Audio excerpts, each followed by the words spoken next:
to introduce my colleague and friend, Michelle Digman. Fellow chair. Fellow department chair, I'm getting to that, yes, fellow department chair. So Michelle, formal training is as a biochemist, if I remember correctly, right? And biochemist is an undergrad, and chemist. Chemist as a graduate student yeah. at the University of Illinois, Chicago. So we have someone here. Yeah. And then you went directly there to University of Illinois, Champaign-Urbana, yeah. right, to do your postdoc with Enrico Berton. Yeah. It's very well known in the fluorescence community. And when Enrico moved from Illinois to Irvine, so continued and really co-led with Enrico's laboratory for fluorescence dynamics, which is a very well-known NIH, for many years, NIH-funded biotechnology center. A few years after she arrived here at UCLA, she came on the faculty in environmental engineering, has continued to make a lot of contributions in fundamental advances of various fluorescence microscopy methods. She's probably best known for the phasor representation of fluorescence lifetime imaging. She's also has a passion for leadership. She's been the vice chair for graduate studies in biomedical engineering. She's been what's known as an equity advisor, which tries to ensure that we populate the faculty ranks with diverse, people with diverse backgrounds and diverse interests. And then, and I think in part of that, as part of that, people recognized her incredible and inspiring leadership capabilities, and so she was just named as the new chair for the Department of Biomedical Engineering, and effective 24 days ago. Yes.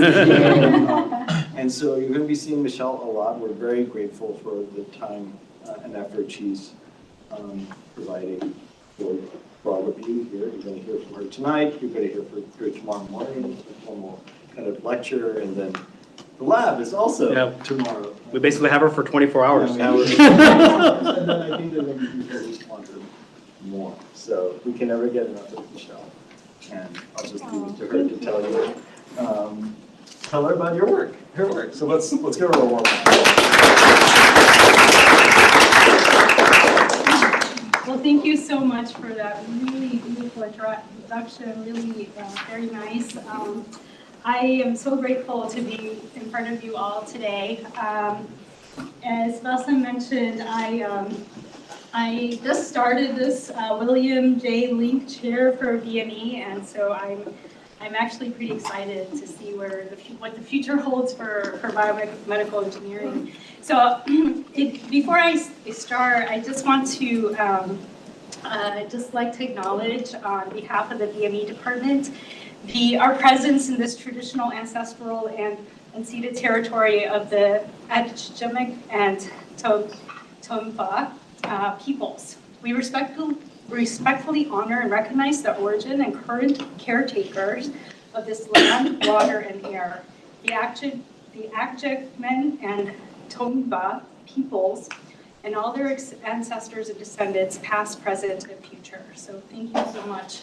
So I'm going to talk a little bit about my background and just share with you kind of my journey to being a faculty member here at UCI. So I'm going to go all the way back to my birth and just share that I am actually an immigrant that came from lands far away. I was born in Santa Cruz, Bolivia, and you might ask, where in the world is that?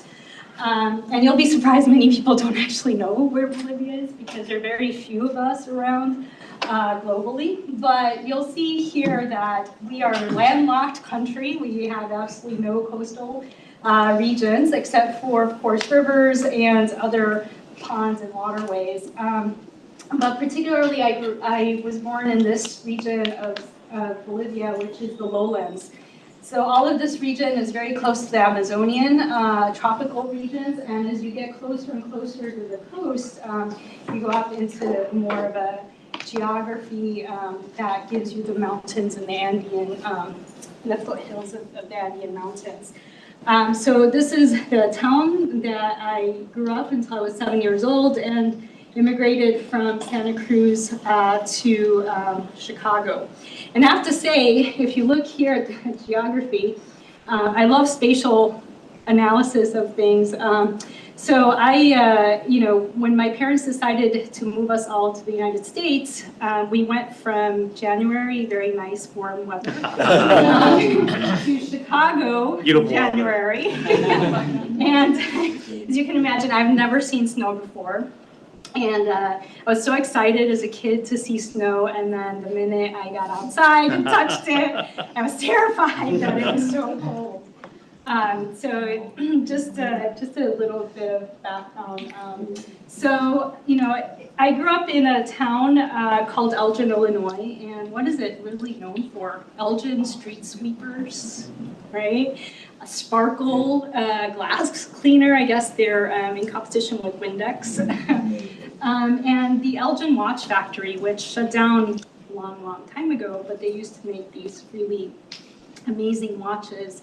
And they did put radium into their watches. Of course, they used to do that to make them glow, right? So anyway, so what got me into science is some of the outreach programs that our high school had. And they had this outreach program where we could go to actually get lectures from physicists at Fermilab. And Fermilab is in Batavia, Illinois. It's not that far from Elgin, Illinois. And I actually was driving there, so a group of us would just drive down to Fermilab and get these amazing physics lectures that we knew nothing about. And they took us in these particle accelerators, and it was just fantastic. And I thought, wow, this is, I really had this feeling of talking to scientists that at first I was intimidated because I was in high school and we knew nothing, right, of particle accelerators. But when they spoke to all of the students in the audience, they actually made it relatable, which I thought was, a good way to learn and understand what they were doing. So I went to a community college. It was a 2-year college, and a lot of reasons for that.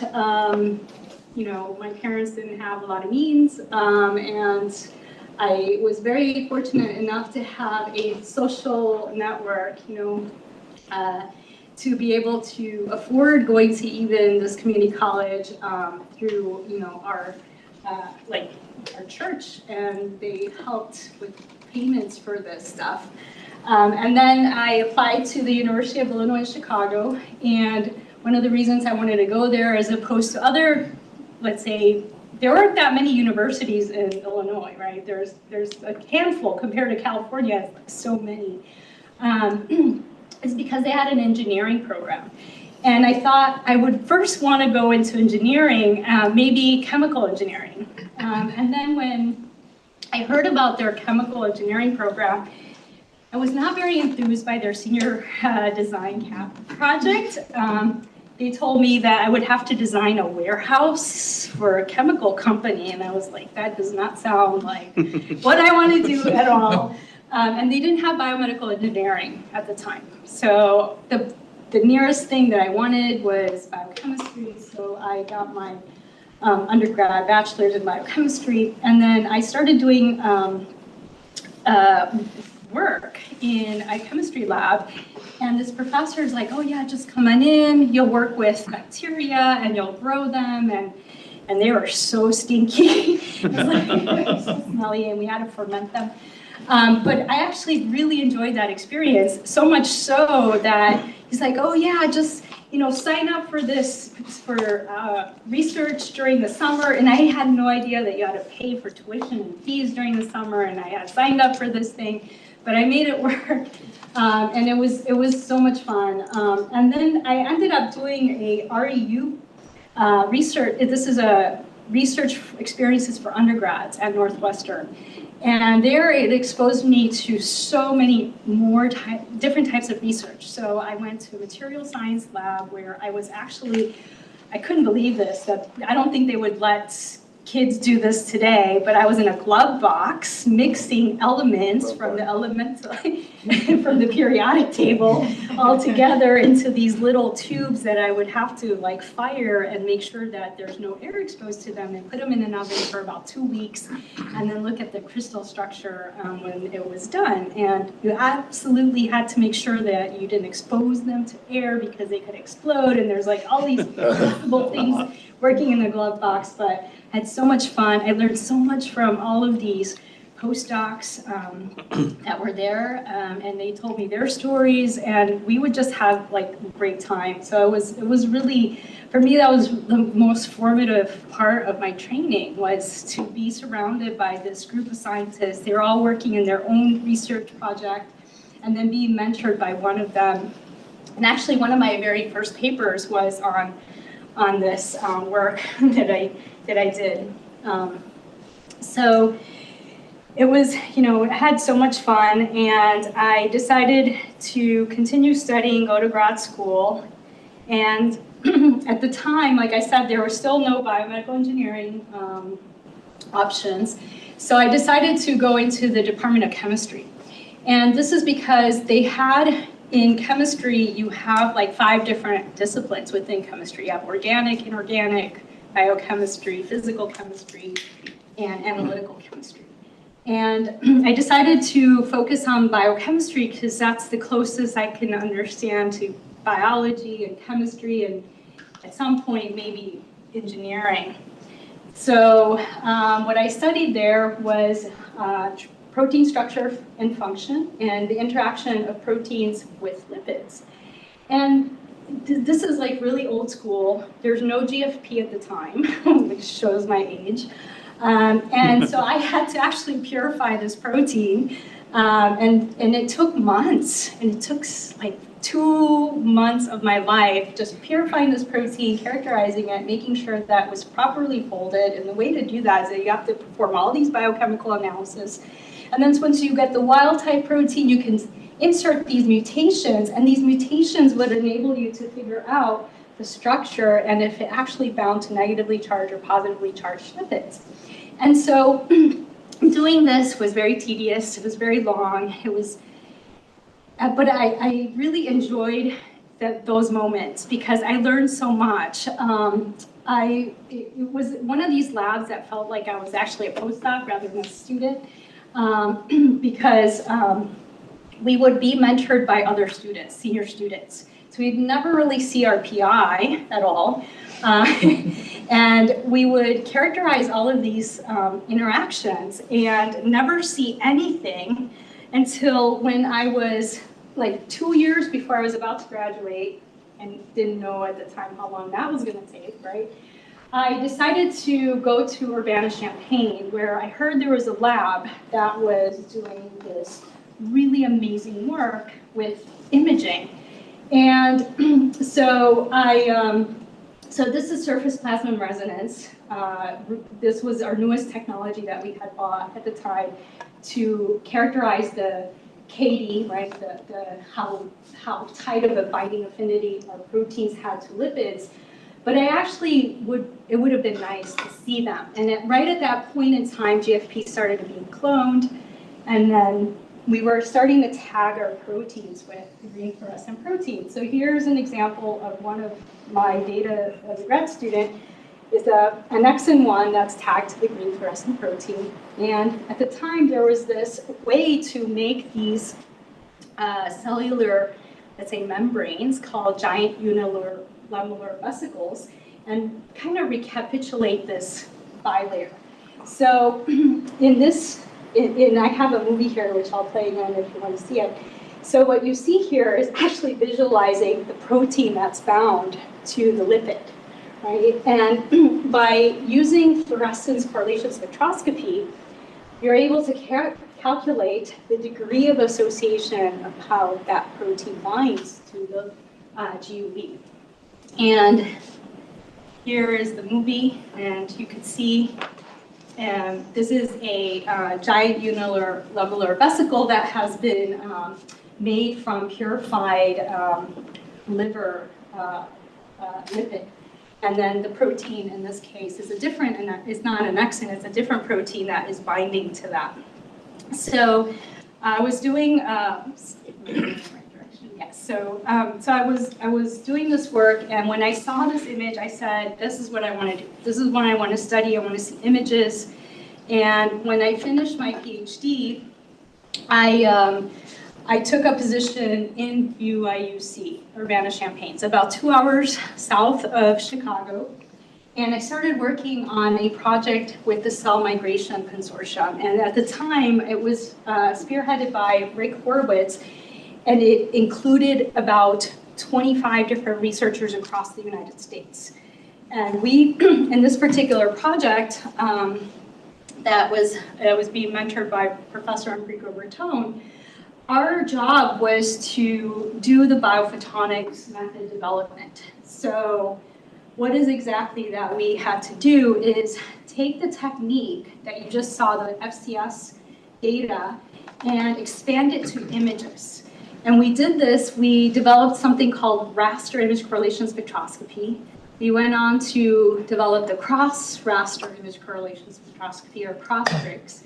We did line RICS, the number and molecular brightness analysis that gives us not just how fast the molecule is diffusing, but how big the molecule is and if it's interacting with other molecules or with itself. So I could see aggregates. I could see if it's a dimer, tetramer, higher order aggregate, or if it's multiplexed with other proteins, so a dimer to a tetramer and a sixmer to trimer, or whatever that might be. We expanded this to look at pairwise correlation functions. So imagine if you're all proteins diffusing around, and I want to map the barriers to the diffusion or the barriers to you exiting this room. I'm going to be able to correlate spatially in all orientation where you are, centrally located, however long it takes you to get outside. So we have 2 spatial positions that we're analyzing. And when we calculate what is the probability of finding you in this space with a lag time t outside of the door, right? We can calculate the pairwise correlation analysis, but it's not just that. We also have to map where you're going to exit. If there's a single location, here there are 2 doors. So I will see that some people could exit this way and some people can exit that way, and I will see that there are barriers to your diffusion, meaning you cannot cross the table that's in front of you. So all of these tables become barriers that if I am not able to walk in this direction and I'm looking at these 2 spatial positions, the cross analysis would say there's no cross. This molecule cannot exist in that space anytime because there's a barrier, but I can exist over there at some lag time t. So, and by continuing to do this pairwise analysis, we're able to map out the fusion of proteins across space and time. We did the image derivative analysis and molecular orbital tracking to look at flows. We also developed something called the phasers that has nothing to do with Star Trek. So it's the representation of fluorescence lifetime imaging data, and that's what I'm going to talk to you tomorrow about. And the nice part about the phasers is that it's a graphical way to analyze fluorescence lifetime data. So if any of you are working in the FLIM field, you might have heard of the phasers. It gives you the ability to analyze multiple components or fractions of multiple components. We also analyzed the Z phasers. This is kind of the poor man's resolution in the Z axial position to obtain very high analysis of protein stacking. So if you've ever seen this famous work by Claire Waterman in the Z phasers, she will show that focal adhesion, which is what you're seeing here, has stacks of many proteins that is associated by a given distance.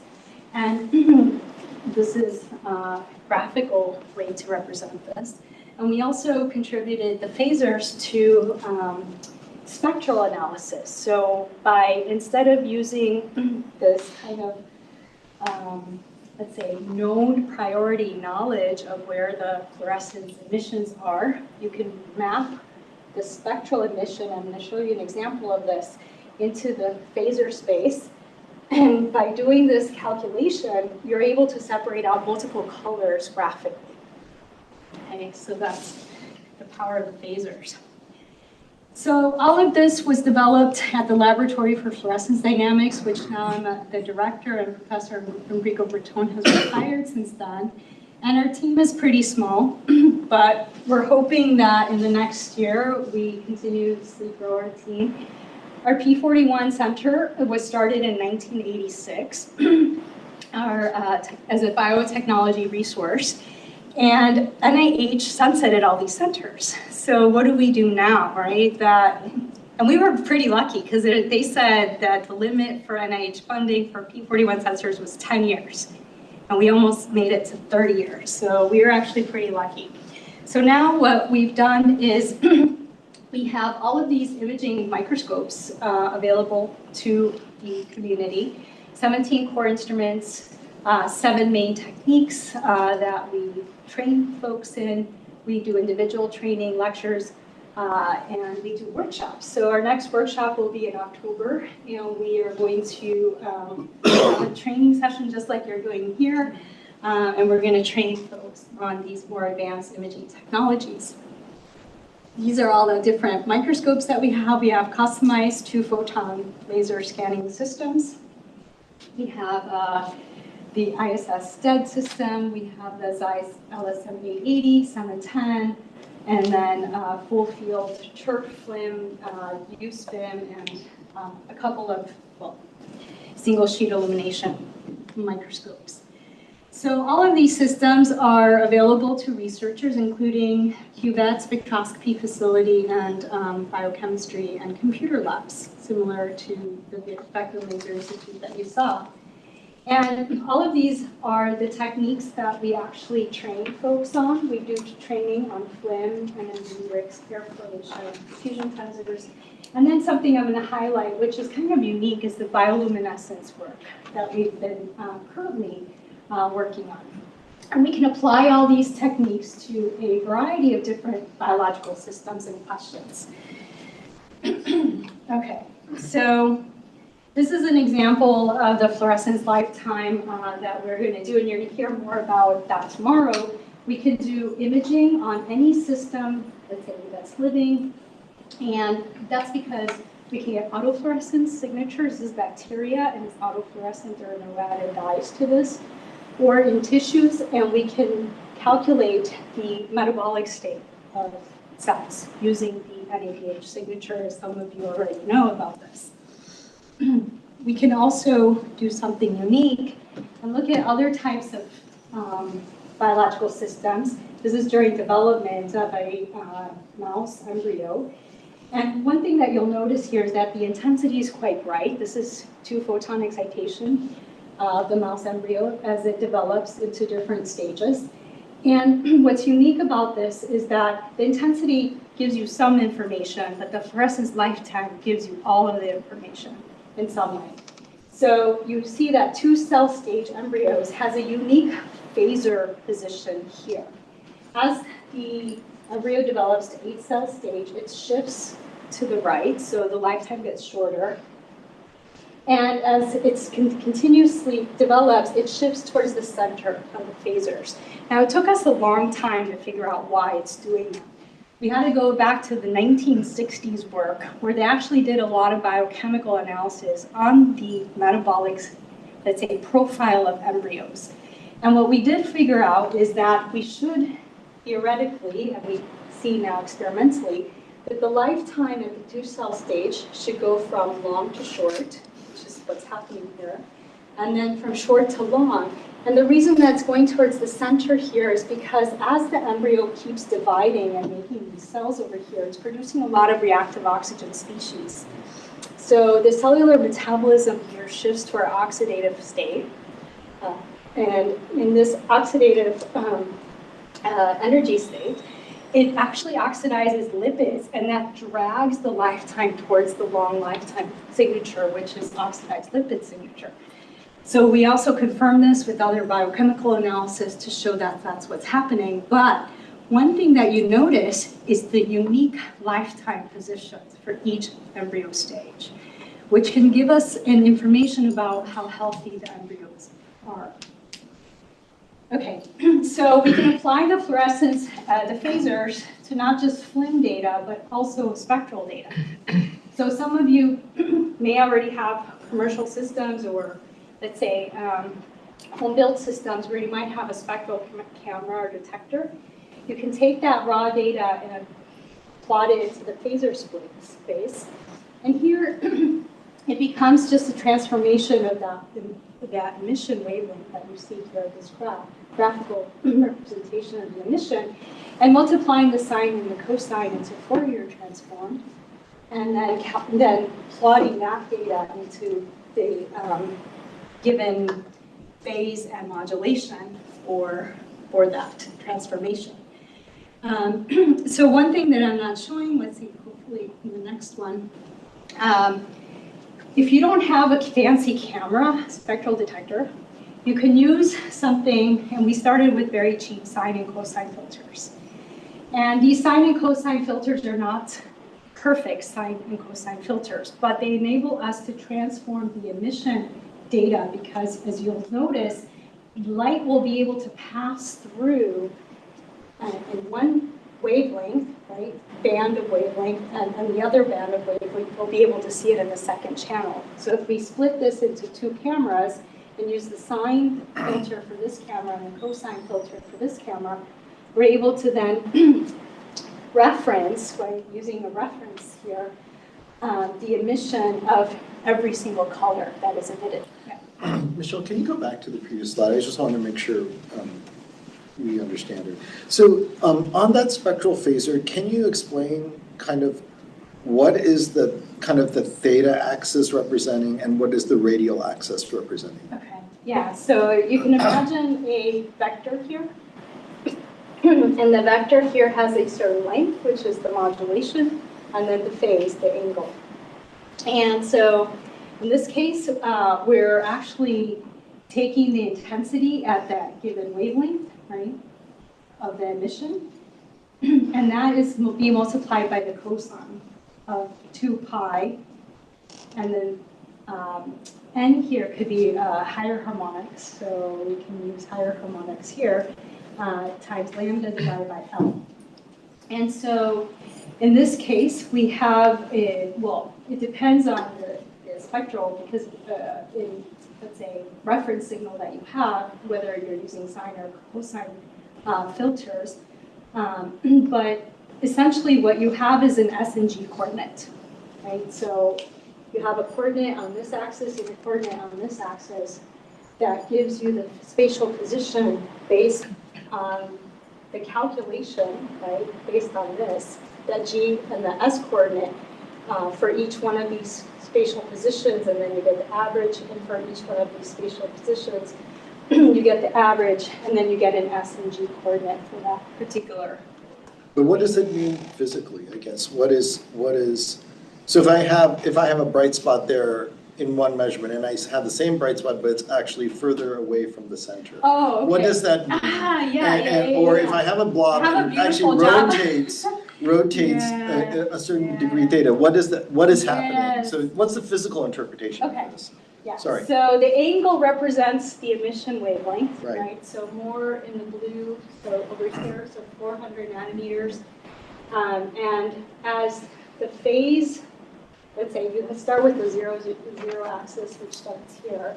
And as the phase increases, you get longer and longer and longer emissions, right? Right. So the position along this axis is the width of that spectrum. So meaning that if you have a point close to the origin, then that spectra is very narrow? Very broad, very broad. Very broad, but if you Yeah. go further out, it becomes It's much more narrow. Okay, Yeah. okay, Yeah. thank you. Yeah, I can show you that tomorrow. I'll have a very nice video of that. Okay, so I don't want to take too much time here, but just wanted to highlight that one of our recent applications is to the bioluminescence field. And one of the reasons we started working with Jennifer Pressure, who's here at UCI, is because this area of research, like if you think about all the microscopes that are being built currently, if you go to all the SPIE meetings, there aren't any that are being built for this space, for this kind of research for bioluminescence. And the reason that it's really difficult is because we are now at the forefront where these, more of these engineering techniques are coming out in genetics, where they can actually make these bioluminescent reporters much, much brighter. Before they were super dim, people didn't want to use them. But now they make these nano lantern reporters that essentially enable them to emit light much more robustly. They do this using fluorescence. So you have a luciferin protein here that when it binds to the substrate, it transfers its energy to the fluorescent molecule, and that fluorescent molecule has a higher quantum yield than the luciferin emission. And the advantage of this is that you don't have to use any lasers. It's a chemical reaction, right? So everything is dark, and then you add the substrate, and then you have to take the data and show the image.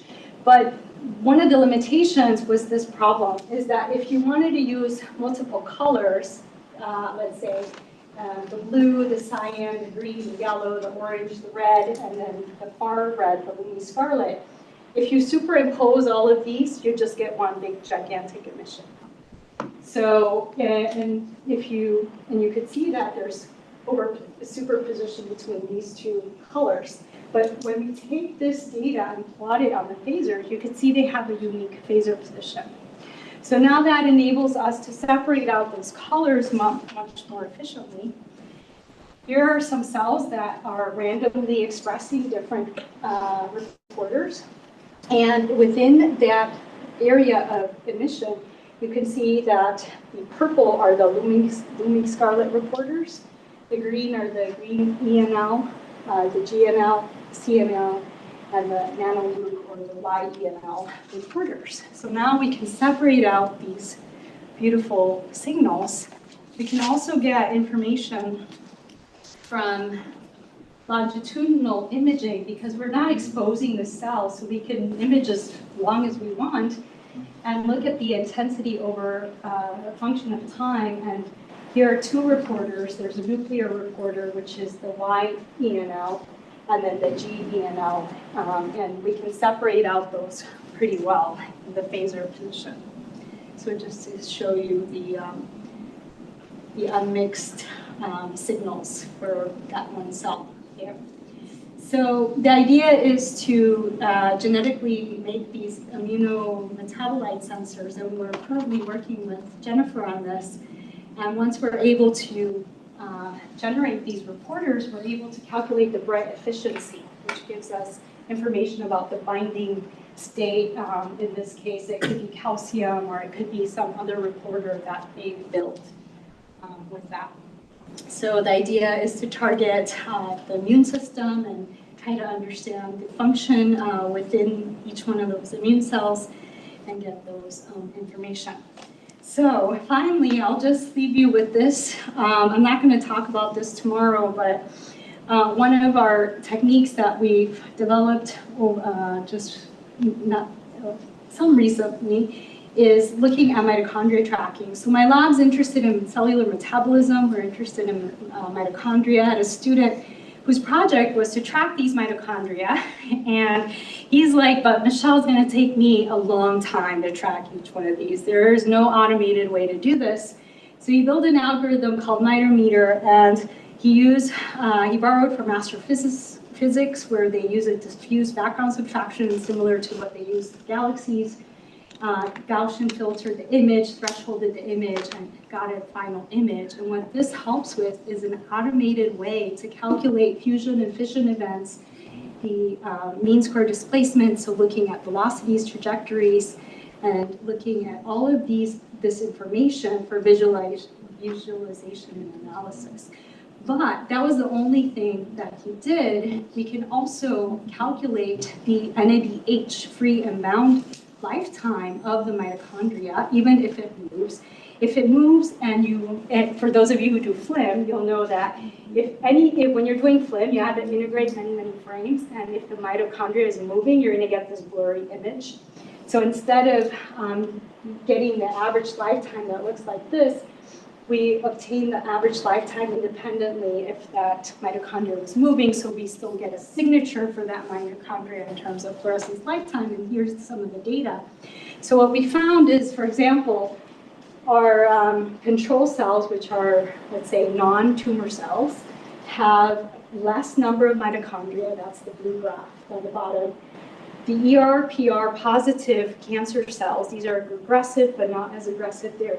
They're targeted fine because they have these receptors. They have higher number of mitochondria, but their fraction of bound NADH is very similar to the control. And then, but they have kind of this distribution that looks a little bit different. And then the triple negative, these are the hardest breast cancer cells to target. They have the highest number of mitochondria. They have a shifted metabolism more towards the fraction of bound NADH, so more oxphosphate, and that's statistically significant. And so using these morphological and motility parameters, we're able to generate, let's say, in respect to NADH, a Spearman's correlation coefficient to see what features are really important for breast cancer cells. Here's an example. We can do this in 3D tumor organoids. So this is glioblastoma, mitochondria, and in a collaboration with Stephanie Sidlitz, they were interested if the metabolism of these tumor cells changed if they were cultured on stiff or soft matrices. Indeed, they seem very different. When they're cultured in soft matrices, we see they're highly glycolytic. When they're in stiff hydroluric acid, we see they're more oxphos. So that's it. Just leave you with the final thing that we're going to publish soon, which is the spectral emission to like an omics approach instead of doing genomics. We're doing organelle omics. Using 7 different colors all at once, using one wavelength to excite all of the different organelles spatially and temporally. We can obtain UMAPs, dimensionality reduction analysis, to cluster the different types of cells and give us some sort of predictive analysis of whether they're going to respond to chemotherapy or they're going to become resistant to chemotherapy agents. So I'm going to stop there. And just thank everyone in my group. And thank you all for your attention and staying here so late. And just, and acknowledge all of the work that's been done by my students and past students and former students and all the NIH funding and collaborators. So thank you so much for your attention.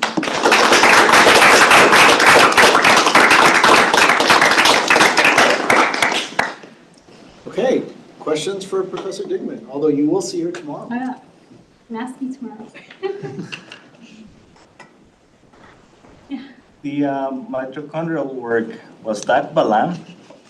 That was Austin. Oh, that sounded like Balam, actually. Yeah, he's doing some lipid polarity in the Alzheimer's disease. Yeah. Which I didn't even show. So we work in neurodegenerative diseases as well.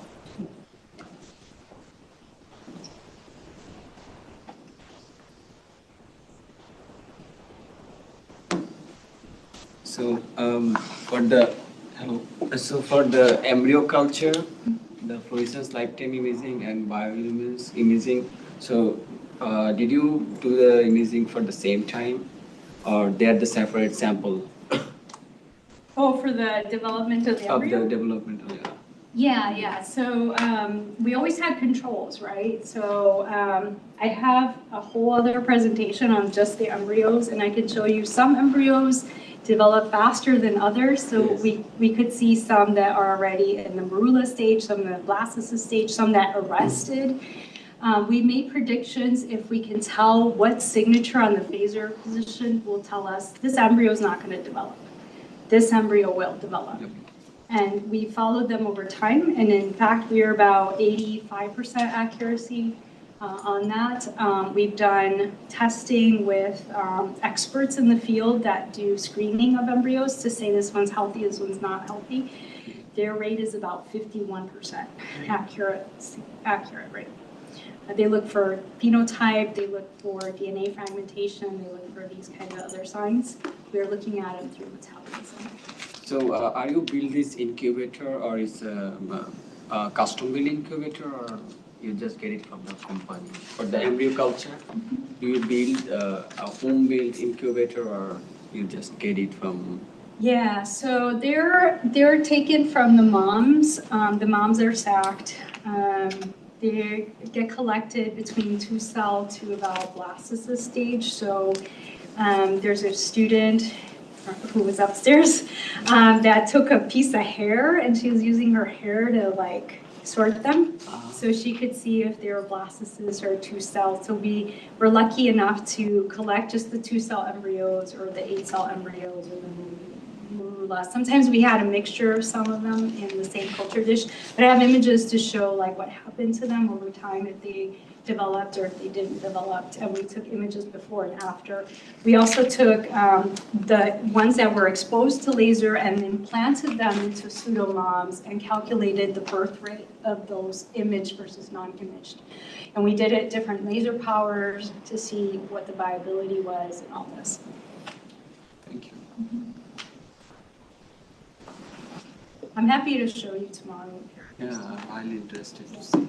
I especially need to know more about embryo culture Oh, yeah. because I need to do it very soon. So. Yeah, mouse embryos weren't so bad. We can use our normal 37-degree incubator, but we tried bovine embryos. And they needed a special gas mixture. They needed a special temperature. We didn't have the resources actually to culture them. So every time our poor collaborators shipped them, we would have an hour or two to image and then they would perish. So we kind of stopped that collaboration because we didn't have the resources to incubate them long enough for them to survive. So one more thing, so with the embryo culture, if you just started from the very beginning to let's say it's from E9 to 5, or E9.5, I mean embryonic stage. So if you culture it inside in the incubator, and so what's the difference between the normal culture embryo, which grows with mom, and which culture inside the incubator? Is there any difference you have seen? Not that I see, honestly. We did keep them in the microscope incubator, or we would take them out and put them into the minus 30, in the 37 degrees, and then bring them back out. We would have the gridded dishes so we knew exactly where they were. I think for the time-lapse movies that I had, we just kept them on. We have a nice temperature control environment for imaging, so that was fine. They're pretty robust, actually.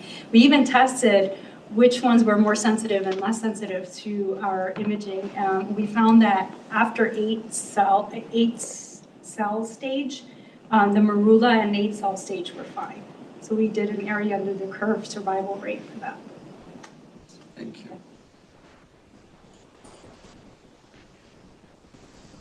Michelle, where do you see the unmet challenges what is the next breakthrough that is needed?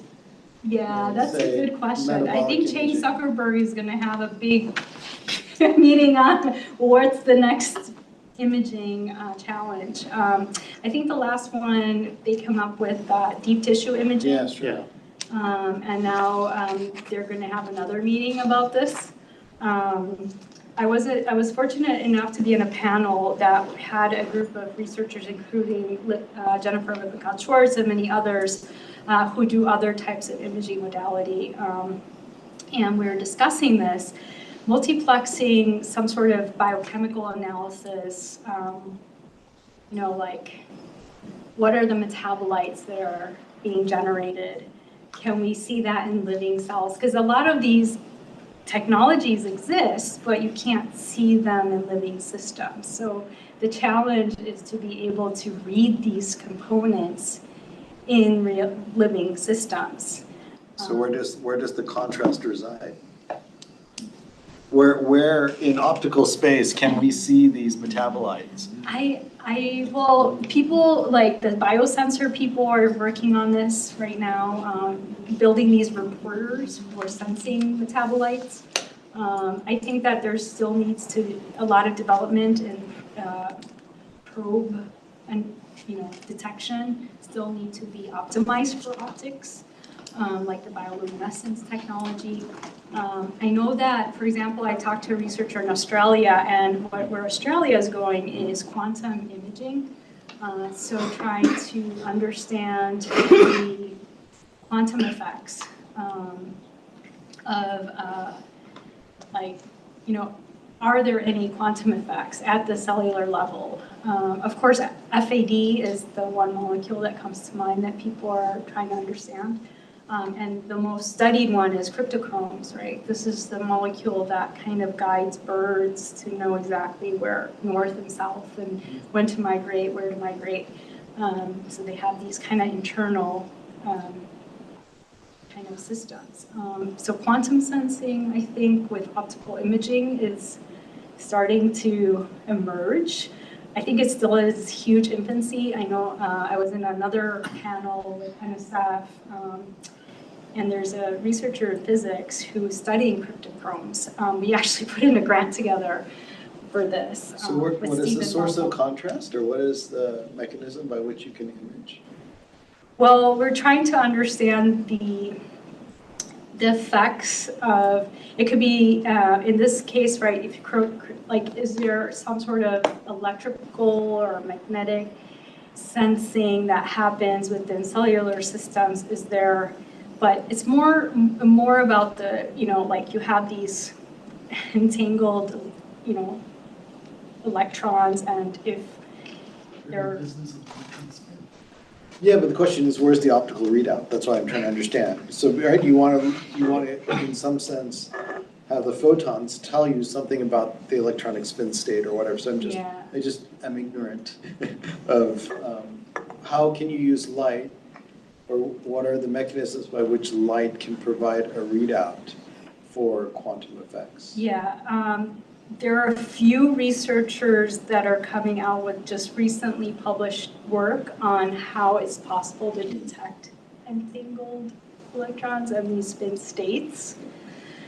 I'm not exactly sure what those are. I got a little bit into it, and there was a possible theory of how to analyze that data, but it's still, it's still in its infancy. But I think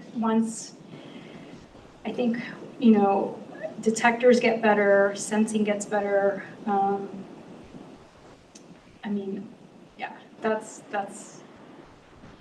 That's like one of the baby steps to the frontier of what will be next. You're probably gonna want room temperature too, huh? Yes, I think there's a question over here. So fluorescence proteins are like pretty much ubiquitous for anyone who uses microscopy.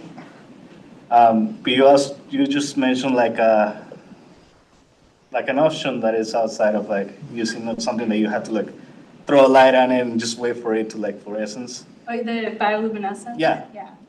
Do you think that's gonna like become the new norm eventually? Like everyone's gonna be using it? It's hard to predict, right, what people will use. I think if you make things accessible, like FCS is great, but very few people use it, right? So we've had a lot of discussions even with like journal publishers who say, how do we get more people to work in this field? And it seems like things go in the way like super resolution imaging, right? So that started very expensive, and then once people showed that you could do single molecular, like almost at the single molecular imaging, everyone jumped on it. And at first it wasn't clear, like, what is it going to provide? And the EM, electron microscopy, people were like, we could see these structures. So it wasn't clear, like, where that was going to go.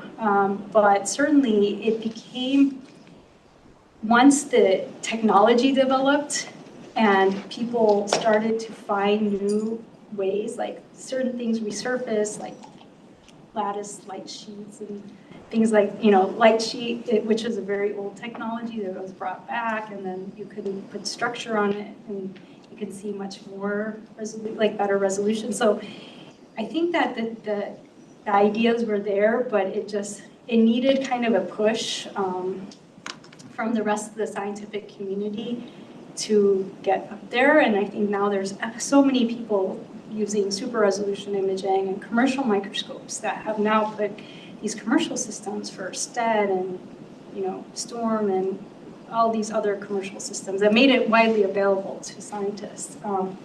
There's still, like people are doing now super resolution bricks or, FLIM, and like they're now borrowing from, the non-super resolution field to put them in that area, right? So, but I think multiplexing technologies, I think, are becoming very important. So not just getting one single type of information, but much more rich information, because now we're able to digest this information in a much faster way.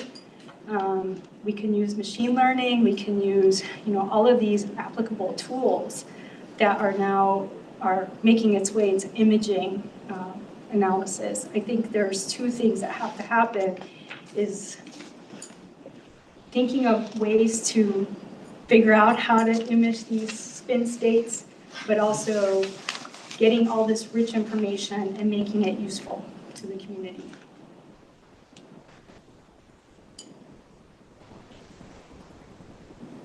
Okay, thank you so much, Michelle.